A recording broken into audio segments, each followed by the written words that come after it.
À Chambéry, à Dijon, au Mans, le port du masque est obligatoire en centre-ville désormais depuis ce matin et ce sera la même chose lundi à Toulon.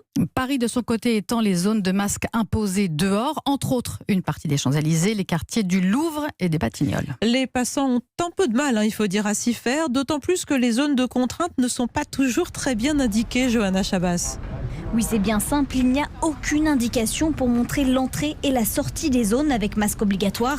Aucune affiche, pas de traces au sol. Alors Eugénie est un peu perdue. On ne sait pas vraiment si faut enlever le masque ou pas. On pense que la mairie de Paris devrait quand même mettre des affiches un peu partout pour qu'on sache dans quelle rue il faut mettre le masque ou pas. Finalement, Eugénie a décidé de garder son masque en permanence au cas où. Dans les rues bondées, la consigne est plutôt bien respectée, mais dans les petites rues, c'est plus compliqué, comme pour Carole, qui garde son masque sous le menton quand elle n'est pas sûre d'être dans la zone d'obligation. Dans un même quartier, il peut y avoir une rue où on doit porter le masque, une rue où on ne doit pas le porter. Donc c'est pas très clair. C'est où on le porte ou on le porte pas, mais pas une rue oui, une rue non, quoi. Ça n'a pas de sens pour moi. Même constat pour Sophie, qui juge ces différences entre quartiers très compliquées. Il faudrait que ce soit obligatoire partout, sur tout le territoire, même partout en France. Personne n'a envie de revivre ce qu'on a vécu, donc à partir du moment où c'est expliqué, les gens peuvent comprendre.